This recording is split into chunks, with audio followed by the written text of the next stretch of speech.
Okay, good evening, everybody. Thank you for joining us. This is not necessarily the most convenient time for a lot of people, but we wanted to do it at a time that would also accommodate Mincha Mariv. And it's not necessarily the most pleasant topic for a lot of people, but I do think the discussion of how best halachically and hashkafically to support people who have just lost a loved one, I think is very appropriate. Baruch Hashem, we're a community of a tremendous amount of chesed, and we have what to be proud of, much to be proud of in that regard. And we know, of course, that in Jewish life, a very significant component of the Jewish life cycle is lo aleinu, when a person passes away. So if we can reflect a little bit more as a group as to how to approach such situations, the people in mourning, when they have that situation, there are books and they have rabbis and et cetera, et cetera, et cetera. But sort of for the rest of us who are not in mourning and just supporting those people, what are some issues that come up? So I will confess there were not a lot of questions that came in. So what I'm going to do is I'm going to maybe expand upon my answers maybe a little bit more broadly than I normally do. And my hope is that whether it be that people have questions in mind that they didn't have a chance to submit, or maybe something we talk about will spark some questions, my hope is we'll fill in some of the time with additional questions that people have. And I'll pose to you the great threat that I regularly pose to my high school class, my 2-day-a-week high school class, which is when I get to a certain point and I'm happy to take their questions, I tell them that if they don't have any questions for me, I'm just going to talk about what I think I should talk about. So that's this very looming threat that you'll all have to deal with if you can't think of any questions. Okay. And thank you as always to Miriam Friedman for putting the class together, putting the flyer together, and keeping me on task, which, as I tell you every time, is the greatest chore that she does. Not the greatest chore that she does, but the greatest chore she does for this year. Okay, first question I thought was a great question. Is it a halacha or even a mitzvah to say hamakom yinachim to the mourner? Is just showing up fulfilling the mitzvah without saying hamakom? My guess is that one of the greatest points of anxiety for the average person making a Shiva call is saying that hamakom at the end. What is that? Where does it come from? So I'll tell you something that might surprise you. To the best of my knowledge, hamakom yinachim is not in the Mishnah or the Gemara, certainly not the Torah, that's for sure. And I think it was a much later advent at some point in the poskim, suggested to be a nice thing to say. So it's our practice that we say hamakom yinachim. The line of hamakom yinachim is really an amazing line when you think about it. I want to speak about the words of hamakom yinachim for a moment. Hamakom, first of all, a very interesting question. Why do we even refer to hamakom? Means the omnipresent one. Why do we even refer to God as the omnipresent one? I mean, it is one of the names that we use for God, but if I were to ask you quick, what name of God do you think should be used in a blessing to someone else? You would guess Hashem, Elokim, something like that. Where's hamakom? So the common idea that's explained by many is that the whole name hamakom implies God being everywhere, which speaks to God's tremendous breadth and God's tremendous domination of everything that happens in this world. And therefore, when a person is in a situation, when a mourner is in a situation that they, for many people, when they're mourning a loved one, whether it was sudden, whether it was a long illness, anything in between, many people, it feels like, how they'll never be able to be consoled from this. Many people have that feeling. And so we say, even if you can't fathom how you could ever have a nechama, and you don't have to be able to fathom how you could ever have a nechama, but God is so broad and so deep and so wide God, you don't have to figure out how your nechama is going to happen. God can bring you a nechama, but specifically hamakom is this big, broad term. So I think that's meaningful. Hamakom yinachem. By the way, to talk about nechama, what does nechama mean? If you look at places where that same shorish shows up in Chumash, presumably what yinachem really means is that we should have the ability to pivot. That presumably is what nechama really means. That's, we translate nechama as comfort, and it's a good translation, but it feels, I don't know, sometimes we hear nechama, what does it mean? Does it mean I'm supposed to forget about the person? It's not what it means. Does it mean it's supposed to be that I never feel the love? I don't think so. But what we're saying is Hashem should help you shift gears and whatever is the right time, but not to forget the person, but to move on in a fruitful, flourishing life and still remember the person, but to be able to move forward. So God should help you with that. And what an amazing statement. Besoch shar avei litzim v'Yerushalayim. Among all the other mourners of Zion and Jerusalem, which means I think the intent of the line is two things. First of all, it reminds that mourning is a very, we all experience mourning. In other words, obviously, it's not the same to mourn Jerusalem as to mourn a loved one, obviously, but this is part of Judaism, and every Jew who's connected in a meaningful way to Yiddishkeit has some degree of mourning at all times. But of course, what we believe very much when we mourn the loss or the temporary loss of Zion and Jerusalem is the day will come where things will be better. And so I think that's meaningful, whether it be that we're referencing, presumably we are referencing Tzichiyas HaMesim with that, the revival of the dead. So I think these are some of the things that we're alluding to with this very interesting line, which is this long-standing minhag in Klal Yisrael to say Hamakom Yinachem. I do want to point out, many people ask about this. I see in at least in the number of we have some Ivrit teachers in the Zoom. I see at least one, maybe more, and if there's one Avel, so Hamakom Yinachem Eschem Etchem is in the plural. So why are we talking in the plural if there's only one person? Should there be a different form? So I'll tell you what I think the most real answer is. The most real answer is just like this line is not like some pasuk, and it's not something. It's the minhag and klai want to say it.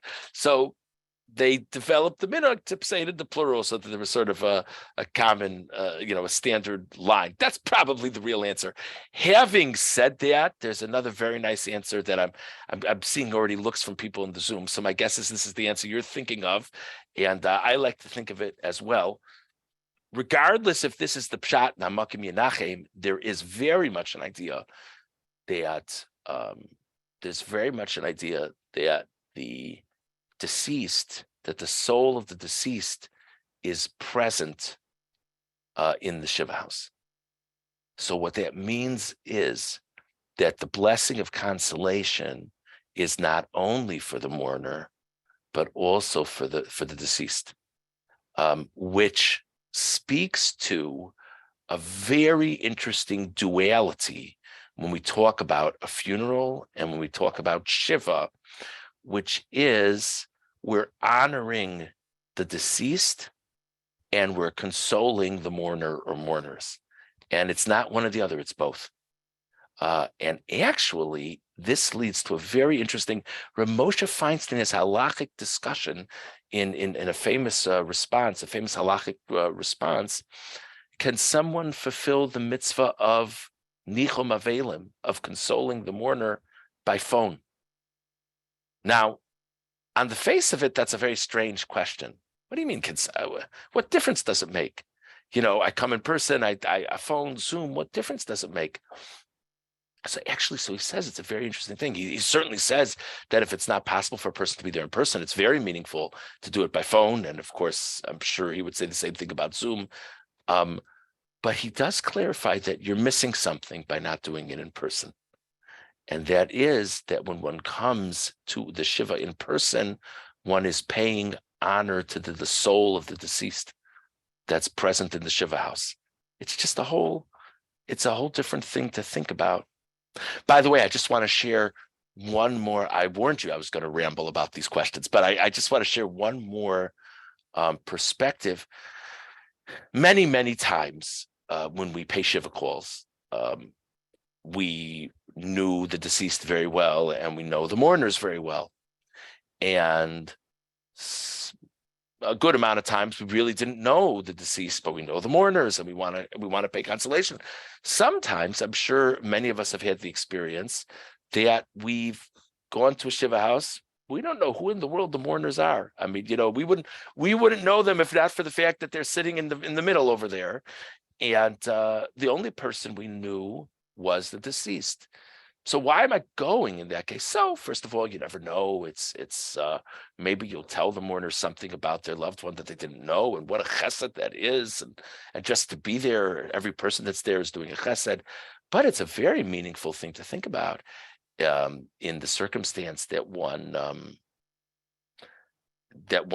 doesn't know the mourners. One is there in honor of the deceased, and the idea that the neshama of the deceased is there, the soul of the deceased is present. That's an interesting thing to think about. Okay, so it would not be correct to say that the mitzvah is to say Hamakim Menachem. I would say the minhag, the accepted practice in Klal Yisrael, say Hamakim Menachem. I would certainly encourage people to say Hamakim Menachem. I don't mean that you shouldn't say Hamakim Menachem, but this is what we do.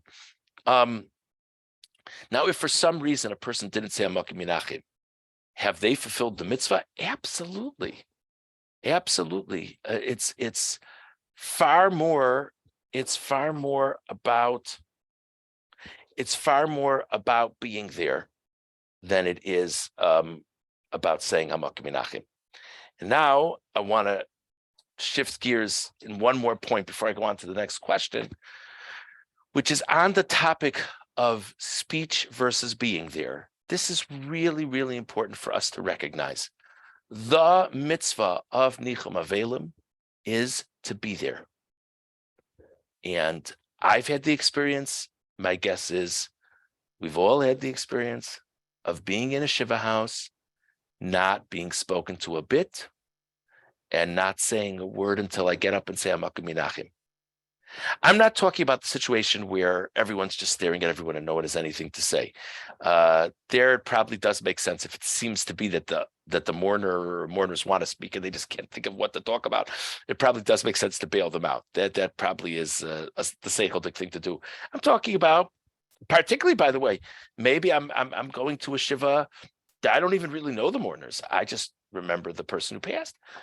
They're fine. They're talking to each other. They're talking to other people. And I not long ago, I was at a Shiva house. I didn't know the deceased. I didn't know all the mourners except for one, and that mourner was not in the room. But I had the impression that the mourner was kind of coming. I kind of heard him in the back. It sounded like he was coming in a few minutes. So I just sat there. And I was on the verge of, you sit there for so long. I was on the verge of, okay, I'll head out. So then it happens to be that he came and we spoke, but I was just there, and that's okay. That's okay. And sometimes we go to a Shiva house where, and this is more common when the Shiva is uniquely tragic.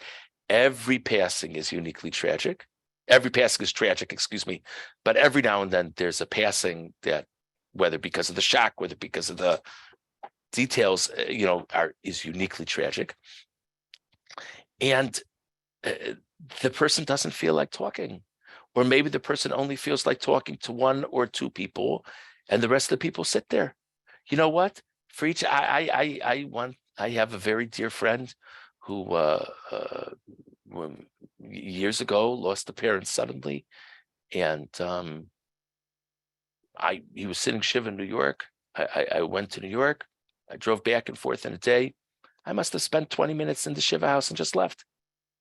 And I really spoke to him very briefly, but the point was that he knew I was thinking of him.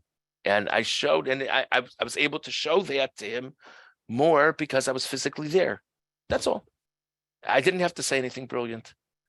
And that's very important. We get very antsy when things are quiet. I think that's just human nature. And what happens when things are quiet and we get antsy is we feel compelled to bring things up. And with all due respect to everybody here, I don't think it's a good idea to ask about how the person died. Okay, it's a very obvious question.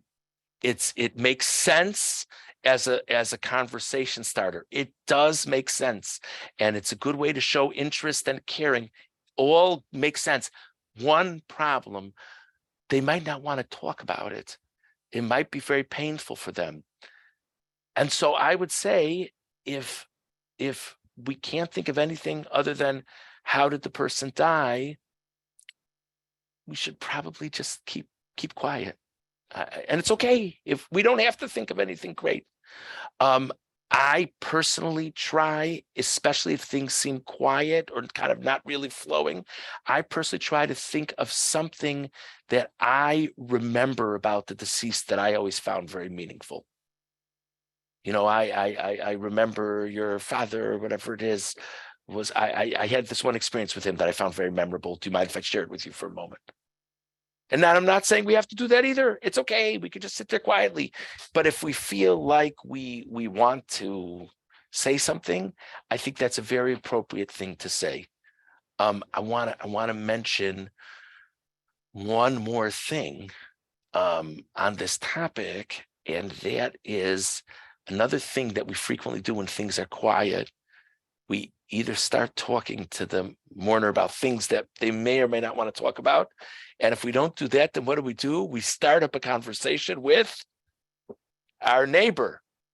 So sometimes you have a situation that things are very quiet by the mourner, and you can't even hear the mourner well because there are all these people talking about the restaurant they were at in New Jersey, and it doesn't. So that's just another thing to think about. All these things are easier said than done. And I'm just kind of throwing these out for general consideration. I hope it's helpful. And thank you to that question. I think that was a very interesting question. Okay, another really interesting question. And God willing, there'll be plenty of time for additional points people want to discuss. Person goes to shul after mincha and sees an ovel on Friday night. Is it possible to say anything to him or her? Really, really good question.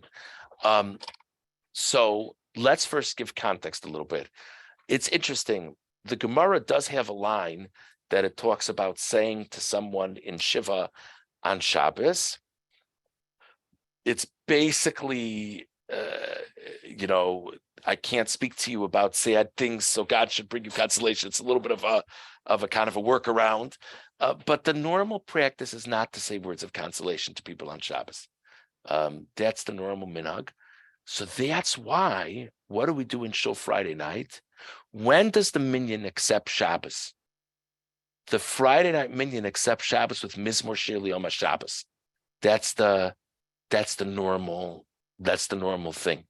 So what happens is right after L'Chadodi, the Gabbai gives a klap. So the minyan has not formally accepted Shabbos yet. The Gabbai gives a klap. And so because the minyan hasn't formally accepted Shabbos, the Avil comes in, and then we as a community say Amakim Menachem. So it's not that we say Amakim Menachem on Shabbos, it's that we're saying that before we began Shabbos. So then it would really seem to be that for the rest of Shabbos, it's really not so appropriate to talk to the mourner about things relating to the mourner's loss. Now, having said that, it's sort of like bizarre.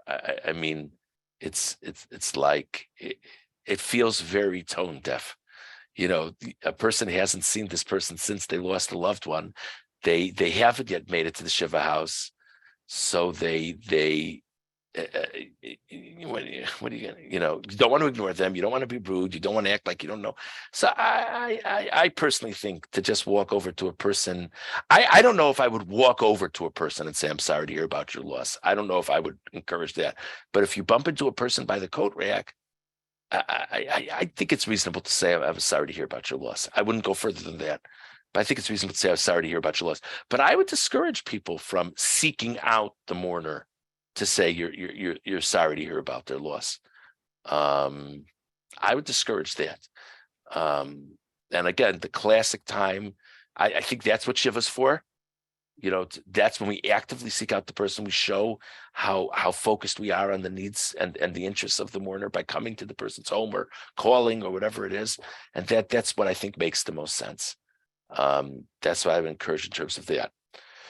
Okay, I only have one more question, then I'm happy to open the floor. There have been various chats that have come in. Okay, what's the story with giving things to an Avel? Really, really good question. I want to give context for the question.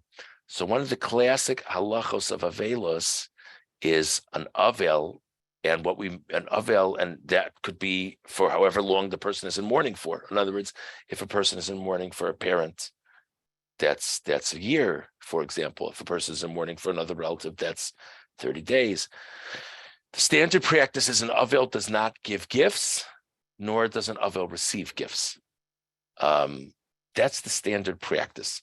Now, this question is one of the most common questions that I field from Avelim, because what does it really mean? How does it really play out? And what I normally tell people is, if the Avel is part of a family unit, sometimes the Avel is not, sometimes the Avel is a single person, but sometimes the Avel is, part of a couple or part of a family or whatever it is. So if the Avel is part of a broader unit, I think it's fine to give a gift to the unit. So somebody who happens to be an Avelis is hosting somebody for your simcha. You want to give a gift in gratitude. So there is an issue if the Avel is living alone. There is an issue with just giving a gift to the Avel. But if it's a family and one of the heads of household happens to be an Avelis, I see no problem with giving a gift to the family, and I think that's fine. And now, I think there are limits to that. So if the fellow who's in Avelos is someone who absolutely loves old baseball cards, and he's the only baseball fan in the whole family, and you decide that your gift to the family is going to be old baseball cards, give it a break. You're giving him a gift, but there are, of course, many times where a person can give a general gift, that's of general benefit to the family, and I think that's fine. Really, really interesting question having to do with, what if the item is food? Is food considered a gift? That's an interesting question. So I think what the questioner means by that is, let's say you want to drop off a meal, or let's say they have you for a meal, and you want to you want to bring a bottle of wine or something like that. So I think we normally view food things as not as much a gift as much as sharing. Again, if someone brings a extraordinarily expensive bottle of wine, and it's not even intended to be used at this meal, it's just for them to have, then that's probably a gift. But most of the time when we give food, we're sharing. Most of the time when we give food, we're sharing something. I think it's fine. By the way, just as an aside, most of us are lenient about that. You're not supposed to give gifts to anybody on Shabbos, normally speaking. And most of us are lenient when we're someone's Shabbos guest. We'll bring something with us for the meal. I think we normally assume, because it's not really a gift. It's sharing something. I see someone put it into the chat, and I agree with the inclusion here, just for people's information. And I'm not really interested in going through all of Hilchos Avelos. I think that's best for an Avel to wrap their mind around when it's relevant. But this is relevant for people supporting the Avel. So just for people's knowledge, the same way that there's an issue with giving gifts on, the same way that there's an issue with giving or receiving gifts with or from the Avel, that's an issue on Purim as well for Shalach Manas. But I tell Avelim the same thing, that they can receive or give gifts as a unit. You know what I mean, as part of a broader unit. But just to keep that in mind, if you can't figure out, if your neighbor who happens to be an Avelos always gives shalach manas, and all of a sudden this year they didn't bring you shalach manas, that's why. That's why they didn't bring you shalach manas. And to be candid, if your neighbor who's an Avelos lives alone, it makes sense to not bring them shalach manas.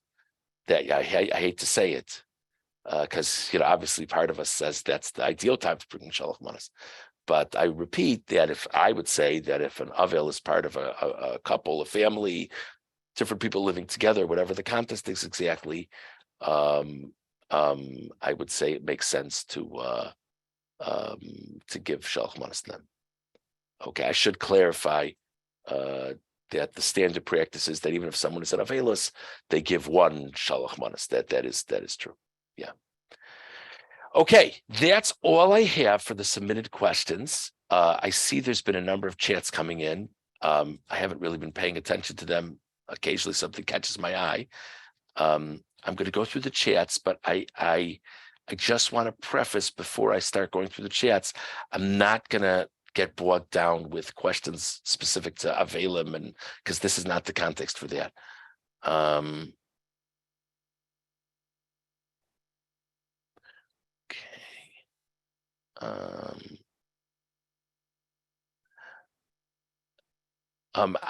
am going to talk about one of these because I think it's just a very broad issue that it's just good for people to be familiar with.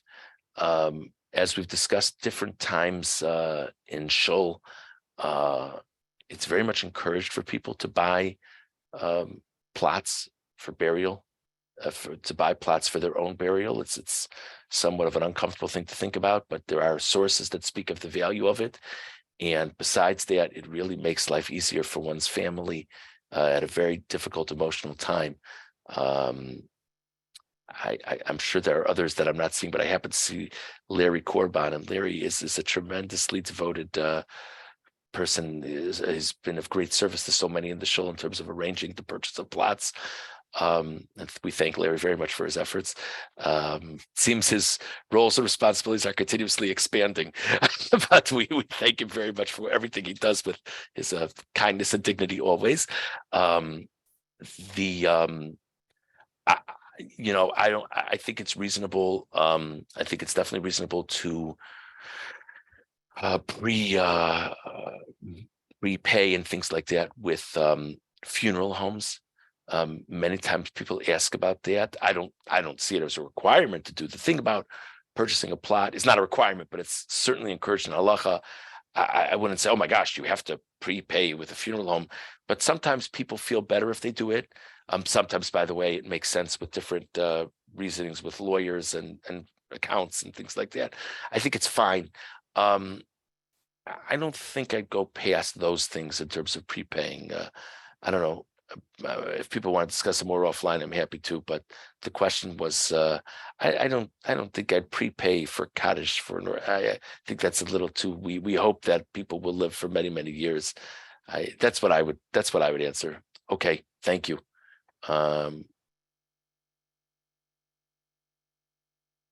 That's a really interesting question. Thank you, Nancy and Bruce. Thank you very much.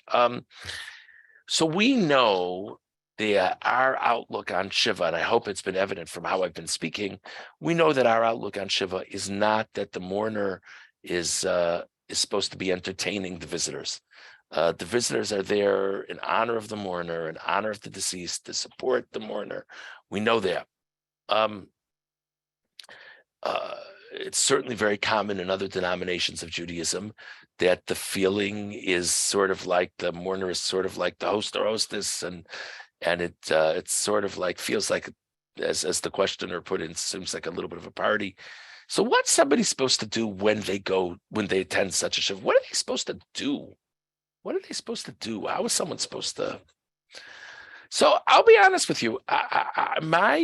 My feeling is, though I'm not a fan of that environment or that tone, I guess I should say, I actually think it's not that different than things we were talking about before. I think we're supposed to follow the mourner's lead. I think we're supposed to. Now, I don't think I don't think I'd take on the demeanor of someone being at a party. But I think I'd seek out the mourner. I think I'd try to interact with the mourner. If the mourner wants to schmooze, I'd schmooze. If the mourner wants to talk about their loved one, I'd talk about their loved one. So I feel like I would focus on the mourner. Um, I will mention something else. Standard Ashkenazi practice. This is where you have a significant deviation between Ashkenazim and Sephardim.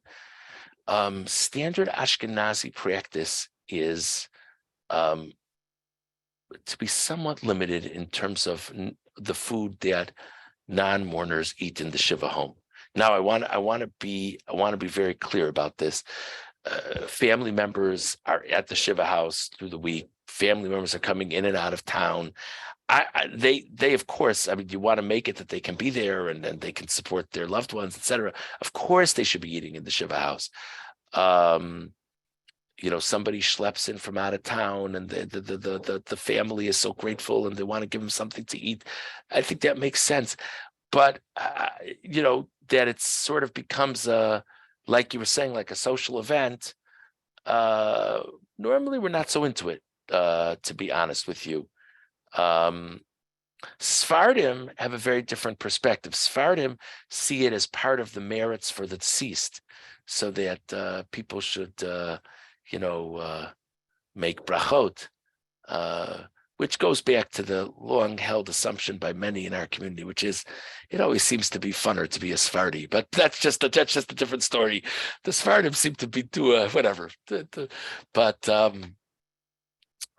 that's an interesting distinction. So I personally, if I was in a Shiva house like that, I think I would be disinclined to partake of any refreshments.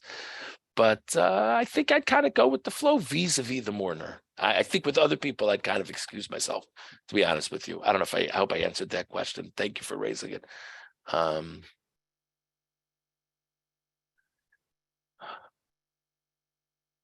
Okay, so Lane, that's also like a real avil in the Orient. I had to discuss it offline, but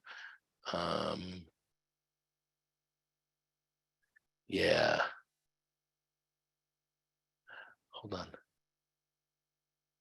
Okay, Bev, that's a really interesting question that you submitted. Thank you very much. Okay, so it's a common minhag that we say that food is not supposed to be taken out of the Shiva house. It's a common idea. I think it's primarily a Kabbalistic idea, I believe so, but we're pretty particular about it, about not taking food out of the Shiva house. So, first of all, one thing's for sure, there are options to provide food that will go to tzedakah. Yad Yehuda, for example, has, again, there have certain parameters that have to be met, but Yad Yehuda has a way that certain foods can be taken for tzedakah. And I mean, that's if there's food that the Avelim aren't going to eat, and now you're going to use it for a mitzvah. I think that's really positive. I think it's really, really positive. Yad Yehuda's one example. I don't know if they still do or not. There was definitely a time that the yeshiva would take it. It would help support meals and things like that. I'm sure there are other options also that's just not occurring to me. But if you could do a mitzvah with it, oh my gosh, I think that's certainly appropriate. Beyond that, I'll tell you what I tell people. I tell people that if there's food that comes in that literally, when it comes in, it's already obvious you're not going to have a use for it, I would just not open it. And I would just have in mind that I mean, if it needs to go in the refrigerator or freezer so not spoil, fine. But I essentially, whoever's running the house, if there's stuff that clearly you're not going to use, I would just not open it. I would just have in mind, this is like not even for the Shiva house. And in that case, I think you could send it anywhere. I think you can send it to the next door neighbor. That's, you don't want it to spoil. I certainly don't have an issue if the food isn't kosher. I mean, that's, I don't have an issue with outsourcing it somewhere. There'd be a problem with outsourcing it to a Jewish source because you're giving a Jew non-kosher food. That's not okay. But if you gave it to some secular source or something, that would certainly be fine. But the issue about not taking things out of the Shiva house is specifically food, to the best of my knowledge. So you pose a question about extra Shiva chairs or extra chairs, that's totally fine. Like totally fine. To the best of my knowledge, the thing about not taking things out is specifically for food. Thank you for raising that. I see from people's reactions that it was a very worthwhile question. Thank you very much. Okay. Happy to take any other comments if people want to call out or text or chat further. Happy to take anything. Also happy to take any suggestions maybe in the chat, but suggestions or ideas for future talks. And also, it's wonderful to see everyone here with us. And I certainly don't mean to the exclusion of anyone, but whenever I see Bertha Spiro, I have to say hello. And it's on behalf of, I saw her face for a moment, but she's Spiro. I saw her there. Thank you. Always nice to see you. And we hope you're doing wonderfully in Muncie. Thank you. Rabbi, can you hear me? Yes. Yeah, Rabbi, isn't there, you talked about having meals with a mourner during the period of mourning, which could be up to a year. Isn't there some limitation on mourners having meals with other people? Yeah, thank you for raising that. Very much so. I was debating whether or not to get into it or not. So there, you'll get all kinds of opinions as to what exactly the limitations would be. Broadly speaking, what's very much accepted is while a person is in Shiva, they really are supposed to keep, broadly speaking, they're supposed to keep themselves, maybe unique exceptions, but the general rule is to keep to themselves. Shloshim, normally people really kind of keep to themselves besides, being with family. Once it's beyond Shloshim for those mourning for a parent, there's all kinds of opinions. I think it's a little bit beyond the scope of this discussion for me to share with you my personal thing that I tell people when they ask me, but suffice it to say that if you want to invite over someone, who's in the year of mourning, suffice it to say that it makes perfect sense when calling and I'm sure they're glad for the invitation, but to preface with, I understand you're in mourning. Please let me know what your requirements may or may not be. I'll tell you, and I'm only saying this just to illustrate the point that I'm raising. So there's different halachic positions and all kinds of things. The people who agree with me and everybody else. I'm just joking, but that was a joke. But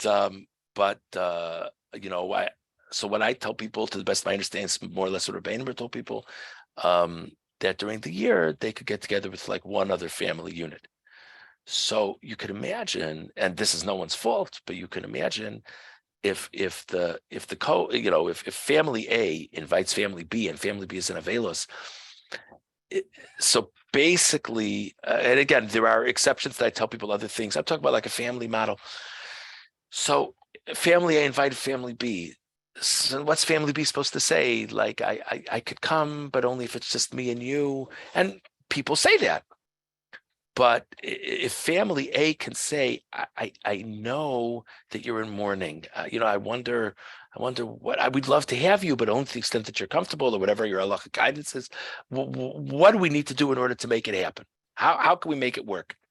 And if family A poses it that way to family B, it's obviously so much more comfortable. So and my point is not, all jokes aside, my point is not that people have to agree with what I say, but the odds are very high that they're going with some kind of halachic approach, and during that year of mourning. So yeah, thank you for raising that point, Mr. Ernest. I think it's a very valuable point. I think it's reasonable to prepay for a matzeva.